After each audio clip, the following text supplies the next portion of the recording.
All right. Good morning, everybody. Once again, I'd like to welcome you to our study of the book of Jeremiah. This morning we'll be looking at Jeremiah chapters 40 and 41 as we get pretty close to the end of the story. To begin with, let's open in prayer. Father, thank you once again for watching over us, caring for us, providing for us perfectly according to your will. You give us everything we need, and we thank you for this place that you have given to us where we can gather together, our weekly family reunion, where we can gather, enjoy this sweet time of fellowship, but it is in the context of our worship of you, our great and holy God. And we pray that our time together would be edifying to us, but would be worshipful and glorifying to your holy name. We ask your blessing upon our time together now, and we praise you. In Jesus' name, amen. So this morning we're looking at chapters 40 and 41 in the section in which Jeremiah remains in Judah after the conquest of Judah by the Babylonians. And the last time we were together, we looked at chapters 39 and 52, which are basically parallel chapters regarding a recounting of the conquest of Jerusalem and the judgment of the king and the people. With the Babylonians having breached the walls of Jerusalem, King Zedekiah and a small band of his soldiers had managed to escape the city through a hidden gate in the wall. And as I read that, I was amazed, like, wait a minute, the Babylonians had the city surrounded for 18 months and they couldn't find a hidden gate in the wall? But somehow there was a gate that was obscured, and the king managed to escape through this hidden gate, and they made their way off before they were quickly recaptured. The Babylonians, having caught up with Zedekiah and the soldiers who managed to escape, the Babylonians and the Jewish Babylonians caused all the Jewish soldiers to scatter. So as soon as they realized that the game was up and they were being tracked, everybody just fled. Everybody scattered. Nobody stood to fight. They were basically, you're on your own. And there's a good chance that a lot of the soldiers managed to escape, at least for a while, because the Babylonians didn't want the soldiers. They wanted the king. That was the main reason they went after him. So they do capture the king, and they march him to Riblah, which is where Nebuchadnezzar had his military camp, which is about 150 miles to the north. Meanwhile, while the king Zedekiah is being marched up to Nebuchadnezzar, the Babylonian army is in the city. They're just basically plundering the city, plundering the king's palace, plundering the temple, and destroying everything that was not worth plundering. So by the time the whole destruction of Jerusalem was complete, all the houses, anything of wood had been burned down, anything of stone had been torn down, the walls of the city had been torn down. There was nothing but a heap of rock and smoldering ash by the time the Babylonians were done. Anything that had any potential value was taken, all the way just cut up and taken back to Babylon. Even the gigantic bronze pillars were cut up into pieces and hauled back to Babylon for use in some whatever they might be useful for, making chariots or making weapons of some sort. So nothing was left that might have any potential value. Meanwhile, the captain of the Babylonian guard takes a group of officials, it looked like probably about 60 or 80 officials, and he marches them up to Riblah to join Nebuchadnezzar and Zedekiah, and there the sentence is pronounced on them. The officials are executed, the king's sons are executed, Zedekiah is blinded, and then he is force marched back to Babylon, where he spends the rest of his life in a Babylonian dungeon. This week we want to examine the events that follow that in chapter 40, the events following the destruction of Jerusalem. And Jeremiah chapter 40, verse 1 begins with an interesting phrase. It opens with the phrase, "The word which came to Jeremiah from the Lord, after Nebuzaradan, captain of the bodyguard, had released him from Ramah, when he had taken him bound in chains among all the exiles of Jerusalem and Judah, who were being exiled to Babylon." Now we compare this phrase, the word which came to Jeremiah from the Lord, with Jeremiah chapter 1, verse 1. The words of Jeremiah, the son of Hilkiah, of the priests who were at Anathoth in the land of Benjamin, to whom the word of the Lord came in the days of Josiah. Now first, the phrase, the word of the Lord came, in chapter 1 and verse 2, introduces Jeremiah's prophecies in chapters 1 through 39. That is, the prophecies that came before the destruction of Jerusalem. Now, similarly, the phrase, the word which came to Jeremiah from the Lord in chapter 40, in verse 1 introduces his prophecies that will be in chapters 40 through 45 after the fall of Jerusalem. So we have a demarcation, just like we have in Isaiah. Chapters 1 through 39 in Isaiah and chapters 40 and on kind of mark a demarcation point in the prophecies of Isaiah. We have a similar demarcation point here in Jeremiah. So everything that from chapter 40 and on comes after the destruction of Jerusalem and Judah. No more warning, because now the event has actually occurred. Now what comes after that? Secondly, notice in verse 1 of chapter 40 that Jeremiah was initially taken as a prisoner to Ramah, which was about 5 miles north of Jerusalem. All of those exiles, all of those Jews who were being rounded up to be taken into exile were taken into one group where they were all herded together and identified, and they were taken as prisoners, and they would be marched to Babylon. And initially, Jeremiah is included in that group. It is at Ramah that Jeremiah is identified to the Babylonian commanders, Nebuzaradan. Having received orders from Nebuchadnezzar, Nebuzaradan speaks to Jeremiah in verse 2.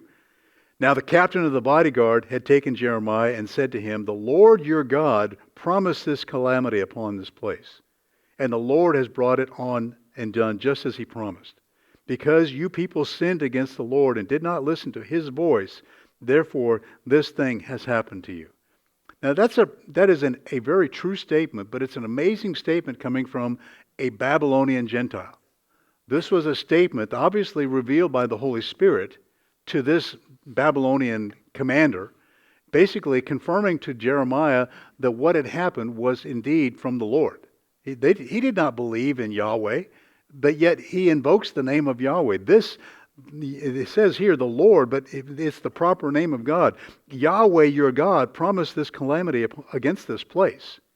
And Yahweh has brought it on just as he promised.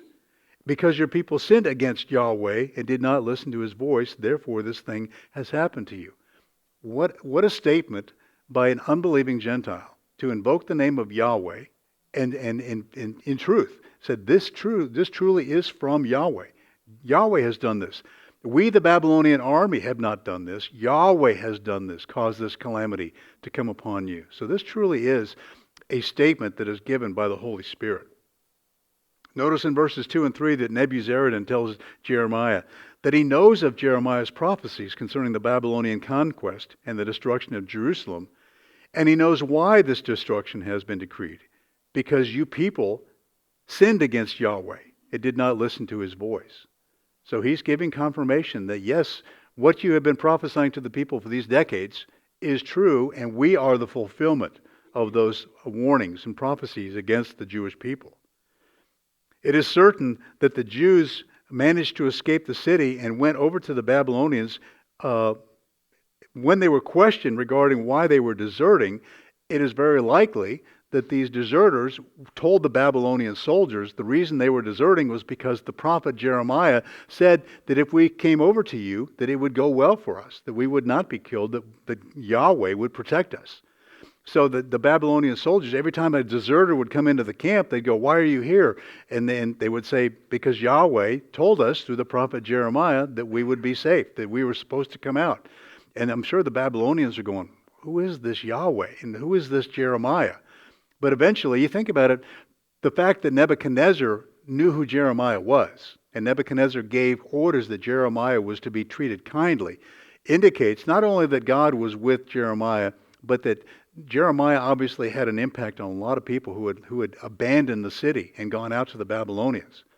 The fact that the king of Babylon knows who Jeremiah is, and they know who Yahweh is, indicates that the people had an impact who had come out as deserters. And indeed, they were treated well. They were not treated harshly. They were not killed. Therefore, knowing that Jeremiah was encouraging the people to desert the city, Nebuchadnezzar ordered that when Jeremiah was found, he was to be well treated. And we see this order carried out in verse 4 when Nebuzaradan frees Jeremiah from his chains and offers him a choice of where he should go, or where he would choose to go.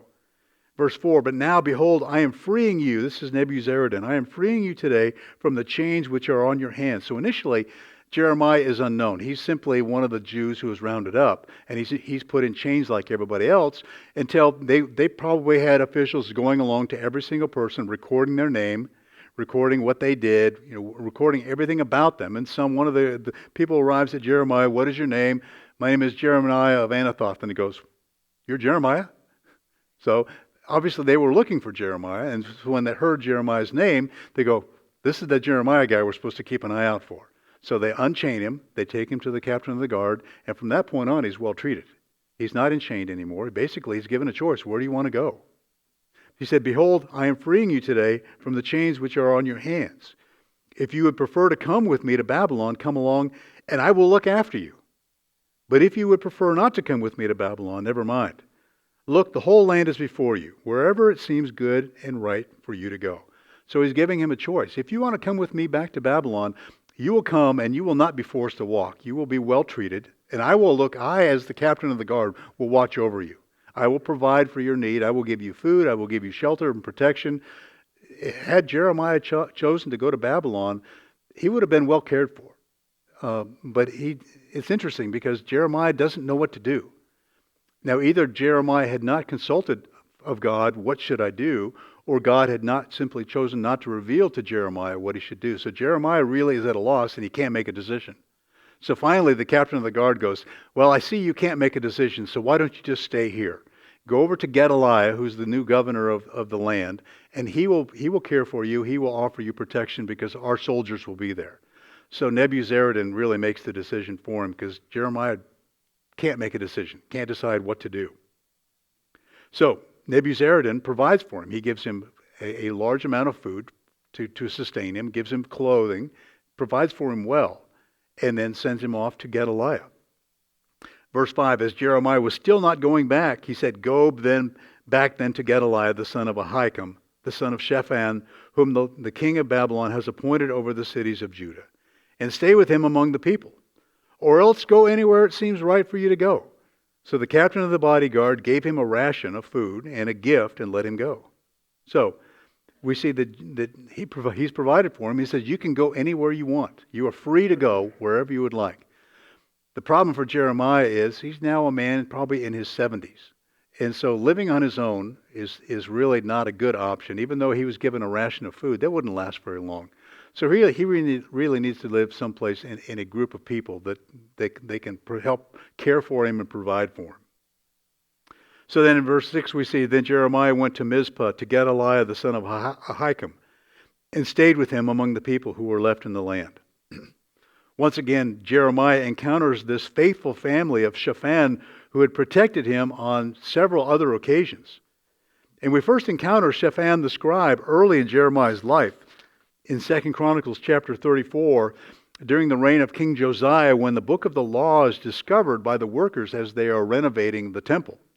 And having discovered a copy of the law hidden under a tile in the floor, the law is taken, the copy of the law is taken to Shaphan, and he realizes what it is, and he takes it to the king, and King Josiah has him read it to him. It's the first time King Josiah has ever heard the law of Moses read to him.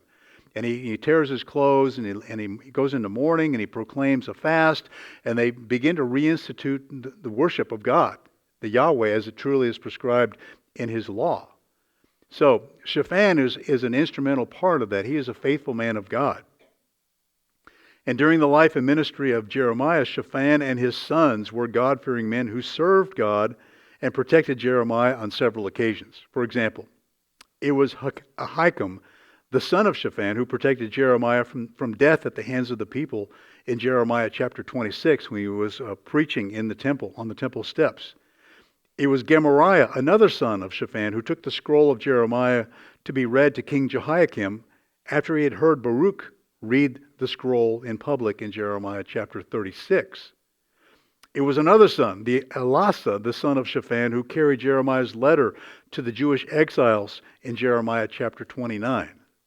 Now it is Gedaliah, the son of Ahikam, the grandson of Shaphan, who is appointed governor of Judah by Nebuchadnezzar and takes Jeremiah under his protection. So we see once again this family has a profound impact on the life of Jeremiah in protecting him and providing for him. God raised them up, and God protected them over the course of their lives. One of the questions that arises is, why did Nebuchadnezzar appoint Gedaliah, the governor, over what was left of Judah? What had distinguished Gedaliah as a trustworthy man? Why was he entrusted with being basically the governor in charge of what was left of Judah? Well, it was customary for conquering kings to appoint people from the conquered nation to administrate the king's representative, since they knew the customs and the land of the people. You conquer a people, you appoint someone you think is trustworthy, you make him the governor, and then you hold him responsible for how things go. That way, you have a Jew ruling over a Jewish group of people, rather than a Babylonian where there would be constant rebellion and constant tension. You take one of the conquered people and you put him in charge, but then you hold him accountable. If it doesn't go well, I'm going to get somebody else. Secondly, Gedaliah had probably heeded Jeremiah's warning, and he himself had gone over and deserted and gone over to the Babylonians. So Gedaliah had probably been with the Babylonians for a while and probably had distinguished himself as a man who was wise, who was trustworthy. So when it came time to choose somebody to administrate Judah, Nebuchadnezzar chose someone that he felt was trustworthy. So with that, we see that Jeremiah is left in what is left of Judah, making his home under the protection of Gedaliah and a small band of Babylonian soldiers who had been left behind. Just an outpost, really, to kind of keep the peace, to keep order. So then we will examine several of the events that occur after the exiles are removed to Babylon. So after all this has happened, the exiles are rounded up, they're in chains, and they're marched, and the Babylonian army departs back to Babylon with all the Jewish exiles and all the plunder they have taken from Jerusalem. And now all that's left is a ragtag band of Jews left in the land, led by or administered by Gedaliah, and a small contingent of Babylonian soldiers. Not really a fighting force, just more of a group just to maintain order. So first in verses 7 through 12, we see the response of the Jews who had fled from the Babylonian invaders. There were a group of people who had fled.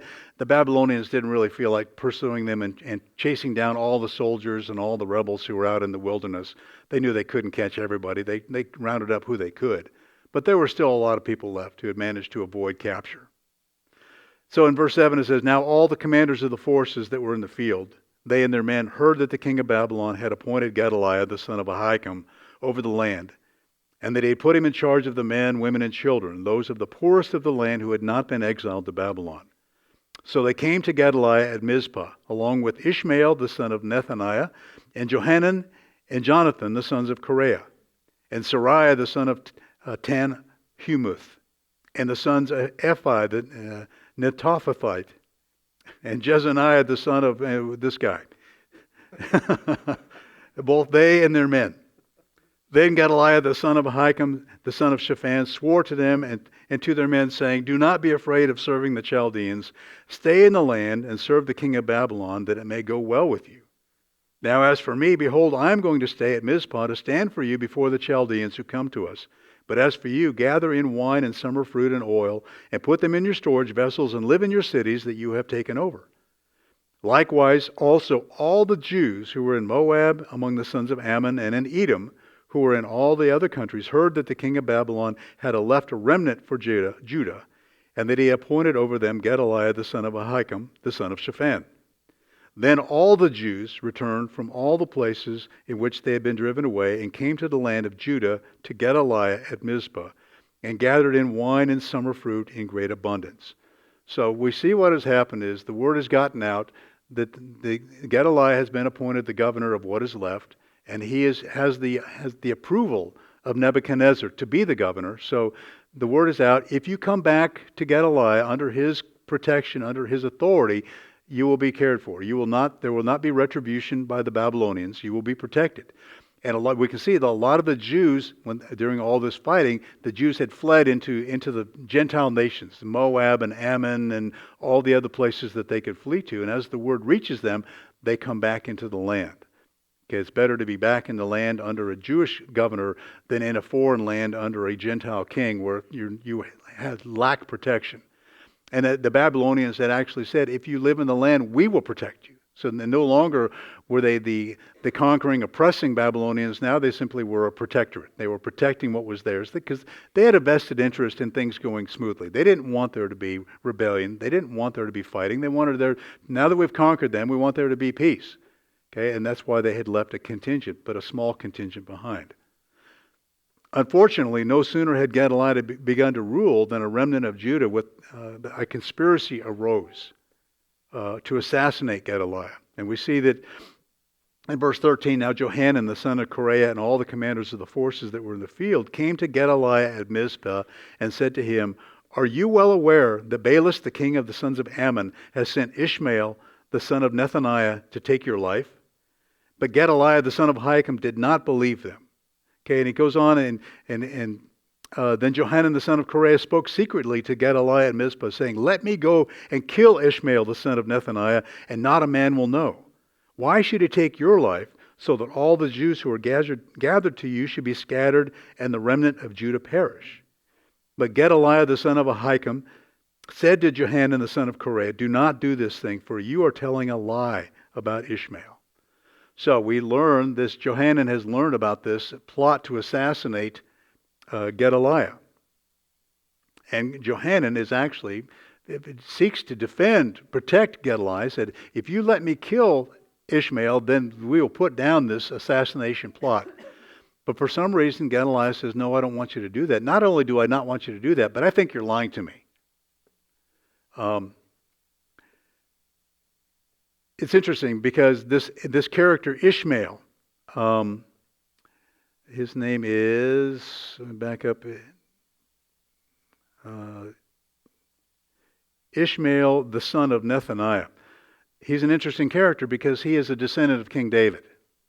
So it's very likely Ishmael had been an Ammon under this protectorate of this Gentile king, but being a descendant of David, he said, I am a rightful descendant of King David. I have the right to lead Judah. I have the right to sit on what is left of the throne of David.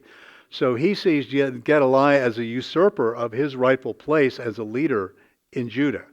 So he says, well, okay, then, and probably being bolstered, being supported by this king of Ammon, he says, I will support you in your fight against Gedaliah, and I will allow you, as my vassal, to return to the throne of what is left of Judah. You will serve me. So there's this palace intrigue going on as to what Ishmael's purpose is, but Ishmael has a rightful claim to the leadership of Judah. But he doesn't go to Gedaliah and say, I am the rightful king or the rightful heir. He simply desires to have Gedaliah assassinated, and he will take over. But his purpose is not to take over in Judah. His purpose is to take over and take the remnant of Judah into captivity into Ammon, so that they will be slaves of this Gentile king. So there's a lot of intrigue going on. But in the end, Gedaliah tells Johanan, do not do this thing, for you're telling a lie about Ishmael. My question is, why? Why does Ishmael, first of all, he says, don't do anything. And second of all, I think you're lying to me. Why? I don't understand why Gedaliah would do that. Any thoughts on your part? And we're just kind of throwing ideas out here, but any thoughts on why Gedaliah might respond in this way?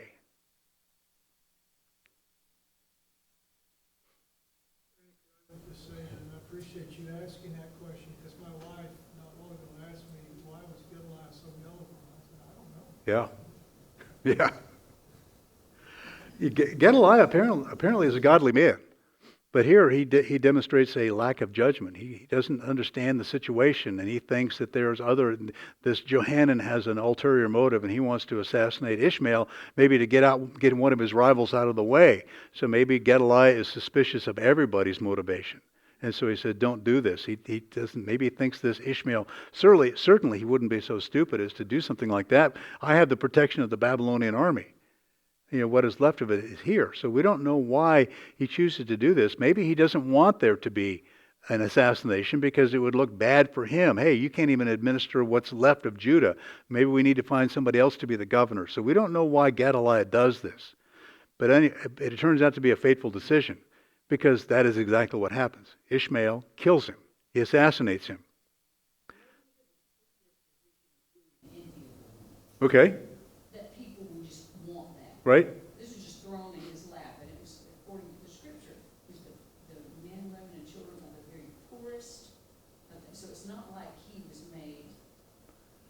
king of a vast and prospering nation. Yeah.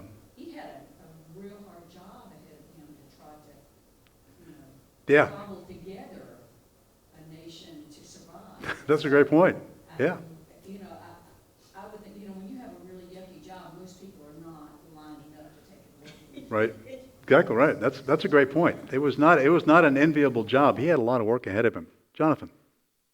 Leaders, it's easy to go with what's easy. You want to try to keep the peace. Obviously, there's been a lot of turmoil, there's been a lot of war, there's been a lot of death. And so as a leader, a new leader, you just kind of want to keep things together. Hey, don't go kill somebody. I don't know what the ramifications of that will be. It's all going to be okay. Just peace, peace, peace. Right. I think a leader's got to have that discernment to say sometimes you've got to things stir things up for a moment to Right. ultimately have peace, down the road. That's good. Yep, I agree. It's interesting he did not consult the Lord. No, it's true. And we see no interaction with Jeremiah. Jeremiah is recounting what happened, but Jeremiah is not a participant in the story. He's not in the story. He's just exactly. This was true. Exactly right. And it's possible that Gedaliah believes that because God has watched over him and his family, he maybe believes that God will also prevent any assassination attempt. Maybe he's a man of faith and says God will do His will. So we don't know what his thinking is, but I'm sure there was a degree of naivete there, that thinking that he was going to be protected when it was God's will that these events occur. So in any way, Gedaliah's decision turns out to be a fateful one, as we see in chapter 41, verse 1. Now it came about in the 7th month that Ishmael, the son of Nethaniah, the son of Elishama, of the royal family, that is a descendant of David, and one of the chief officers of the king, along with 10 men, came to Mizpah to Gedaliah, the son of Ahikam. While they were eating bread together there in Mizpah, Ishmael, the son of Nethaniah, and the 10 men who were with him arose and struck down Gedaliah, the son of Ahikam, the son of Shaphan, with the sword, and put to death the one whom the king of Babylon had appointed over the land. Ishmael also struck down all the Jews who were with him, that is, with Gedaliah at Mizpah, and the Chaldeans who were found there, the men of war. So he kills everybody. He kills the Babylonian soldiers who happened to be present there at this meal, and anybody who was with Gedaliah. He didn't just kill Gedaliah, he killed everybody who was present at this meal. Now, one of the things we learn about this, it's the 7th month, that is the time frame of September or October. Well, only 3 months have elapsed since Gedaliah was placed in this position. So he is still getting things sorted out, trying to get things organized. So this happens very quickly after the conquest of Jerusalem. And we also learned that not only does Ishmael kill Gedaliah, but he kills everybody present at that meal. He's trying to wipe everybody out who might be a threat, because it's just Ishmael and 10 men. So he knows he has a very small band. He can't allow anybody to live because they'll rise up against him. Scholars also point out that Ishmael's actions were considered a violation of societal customs that prohibited the shedding of blood during a meal. A meal was kind of like, a safe place where nothing bad, there were no assassinations, there was no fighting at a meal. A meal was a place where it was assumed that there would be a truce. Even enemies would sit together and have a meal. So to kill your enemy at a meal was considered bad form. It was like, that was a violation of rules. That's like waving a white flag to meet with somebody, and then as soon as the other guy comes out, you shoot him. It's like, no, you don't do that under a white flag, because now you've violated one of the basic tenets of warfare. Same thing. You don't kill your enemy while you're having a meal with them. But that's exactly what he does. Just to show you the degree of hatred that he has and the degree of malice that he intends towards Gedaliah. But as I'm reading this, I'm going, okay, it says that Ishmael kills Gedaliah, kills the Babylonian soldiers, and kills all the other Jews who were present there with Gedaliah at Mizpah. But where was Jeremiah? Why was Jeremiah not killed too? Well, the answer is we don't know where Jeremiah was, but he probably was not considered an honored enough guest that he had been invited to this meal. By this time, Jeremiah would have been somewhat forgotten, because we don't hear of anything going on. Jeremiah has simply settled in, trying to just survive. And he was not an advisor to Gedaliah. He was not a trusted, honored guest among the people. So he was by himself. He was maybe even not even present in Mizpah at the time. But regardless, Jeremiah recounts the story, but he's not present there for these events. Otherwise, he would have been killed. Then 2 days after Gedaliah's murder, before the news of the murder, the massacre had occurred, we have the appearance of 80 religious pilgrims who come down from the old towns of Shechem, Shiloh, and Samaria in northern Israel on their way to Jerusalem. Their dress and other signs of mourning demonstrated grief over the effects of the Babylonian invasion. We read in verse 4, "Now it happened on the next day after the killing of Gedaliah, when no one knew about it, that 80 men came from Shechem, from Shiloh, and from Samaria, with their beards shaved off, and their clothes torn, and their bodies gashed, and having grain offerings and incense in their hands to bring to the house of the Lord." Okay, it's interesting. So you have these religious pilgrims who are coming to Jerusalem, to the house of the Lord. Well, the house of the Lord was a smoldering ruin. Nevertheless, the people knew that the house of the Lord had been destroyed. Nevertheless, it was considered holy ground. And so a devout Jew would come and offer whatever offerings he could on the holiest of ground in all of Israel. And they came simply, they were in mourning. They had torn their clothes, they had gashed themselves and shaved off their beards. They were in mourning because they know what had happened to the temple. Nevertheless, they came to worship God. Remember, September, October timeframe was the high religious season for the Jews. You have the Day of Atonement, you have the Feast of Booths, you have the Feast of Trumpets. The fall is a big time of celebration, religious observance for the Jews. So they were coming down to observe the religious customs. And so they are in mourning, and so they show up at Mizpah, and of course they are immediately set upon by Ishmael. He kills 70 of the 80. 10 of the men said, "Well, we've got stores of food buried out in the fields. If you will spare our lives, we'll show you where the food is." So he spares 10 of them, spares the 10 remaining, and they show him where the food is. And then he takes the remnant of Mizpah, of the Jews who were left in the area, and he starts to march them off towards Ammon, to the king who was basically his supporter. Let me see. Scroll down here. Now, we also learn that Johanan, who had initially warned Gedaliah of the assassination plot against him, Johanan is not present. He is not killed. He had gone off someplace else. So when he learns of the assassination, the murder of Gedaliah, and what Ishmael is doing, basically carrying captive all the remnant of Israel into Ammon as slaves to enslave them, Johanan pursues them. He's got a larger fighting force than just the 10. You think about it, you've got 10 men from Ishmael who are taking what's left of the old men, the women, and the children, and he's marching them slowly off to Ammon. Johanan, with the larger fighting force, here's what's going on. He pursues them. Ishmael, recognizing I don't have a large enough fighting force to defend myself, said he abandons the slaves, the captives that he's taken. He abandons them and heads off to Ammon under the protection of the Gentile king. And Johanan then takes the remnant of Judah that was being marched eastward. He takes them now and he saves them, rescues them, and he settles them in a town that is in the direction of Egypt. The name of the town is Gibeon.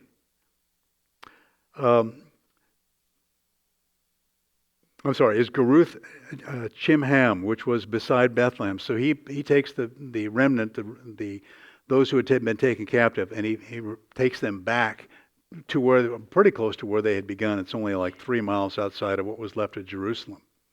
Then Johanan the son of Kareah and all the commanders of the forces that were with him took from Mizpah all the remnant of the people whom he had recovered from Ishmael the son of Nethaniah after he had struck down Gedaliah. That is, the men who were soldiers, the women, the children, and the eunuchs whom he had brought back from Gibeon. And they went and they stayed at Geruth Shimham, which is beside Bethlehem, in order to proceed into Egypt, because of the Chaldeans, for they were afraid of them, since Ishmael the son of Nethaniah had struck down Gedaliah, whom the king of Babylon had appointed over the land. So Johanan's logic is this.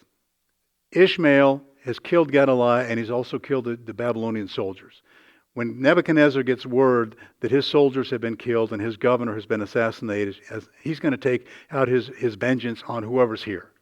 Okay, yeah, even though it's Ishmael and Ishmael's fled, we're going to get blamed for it. So therefore, we need to flee from, we feel that Nebuchadnezzar is our greatest threat. So we need to take what is left of our people and we need to flee into Egypt and seek the protection of the Egyptian Pharaoh to protect us from the retribution of the Babylonian king. That's his thinking. So he gathers everybody together and they prepare to enter into Egypt, figuring Egypt is better for us than the vengeance of Nebuchadnezzar. Unfortunately, as Jonathan had pointed out earlier, Marty had also, where's the consulting of God? Where is the seeking of God's will in this? They're simply solving a problem according to their natural inclination. Okay, their natural logic is, we think Nebuchadnezzar is the greatest threat, therefore we need to flee from him. So we get to the end of chapter 41 where they're all gathered together and they are prepared or preparing to re-enter into Egypt. So I think we'll stop it there and we'll pick it up with chapter 42 next week. But any observations or comments or questions concerning this sequence of events here? It's interesting because it's a narrative in which we don't see Jeremiah as a participant. Jeremiah is recounting these events, but it's apparent that he was not present for part or all of these events. He's simply telling the story, filling in the blanks as to what happened, why the Jews end up turning towards Egypt. Have a sense as to did the Babylonians typically leave, the refuge people in the lands that they conquered? Or why didn't they just completely destroy and not have to worry about, they got what they wanted. Right. They were after the king, as you said. Mm-hmm. They took the spoil, and is there any sense as to why they... The people the exiles they took into Babylon were people who actually had some use. They had some skills. The people who were left were the poorest of the poor and unskilled. And they killed a lot of the officials of the king. Yes, a lot of the officials people who were executed were officials of the government. Probably because it was retribution, and also because they might rise up against the king. So any potential leadership was taken out. All that was left were unskilled poor people. They were not a threat to the Babylonians. I suspect the reason the Babylonians didn't leave a larger contingent was because it was so far away.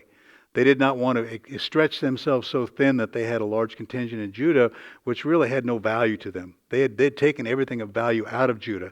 They now saw it simply as a conquered people. With a small contingent of Babylonian soldiers, they probably could have kept everything in order. It was this Ishmael who kind of threw things into disarray.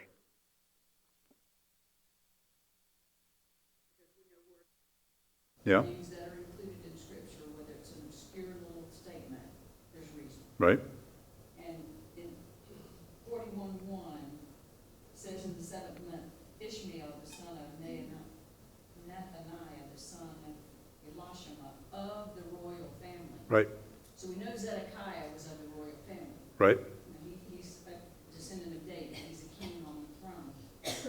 These people have known for ages and ages that David will have someone on the throne. Right.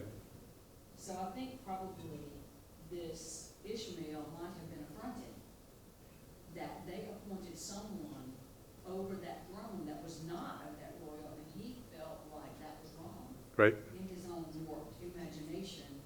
And it says that he was the son of one of the chief officers of Zedekiah. Right.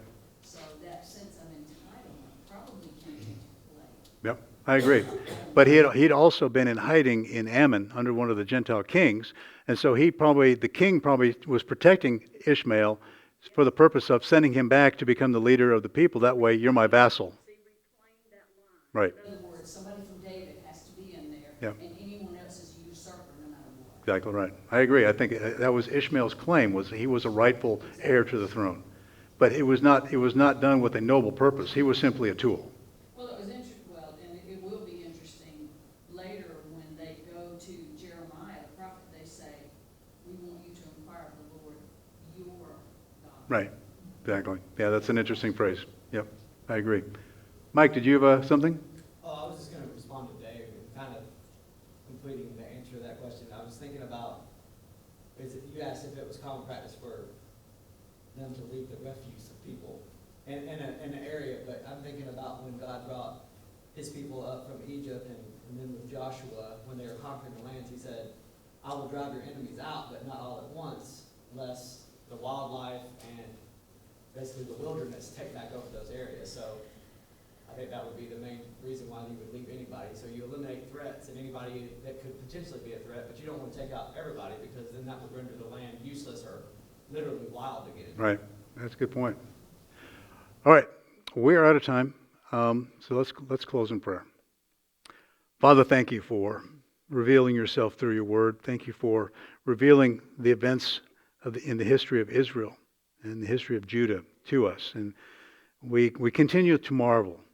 We marvel at your ways, that your ways are unsearchable. We do not understand how or why you do the things you do, but ultimately we give you glory because what you do is good and perfect and right. So we thank you for the lessons that are contained here. Thank you for your Spirit who gives to us understanding and desire to learn, and most of all, a desire to worship you and glorify you. We thank you for our time together this morning. We praise you. In Jesus' name, amen.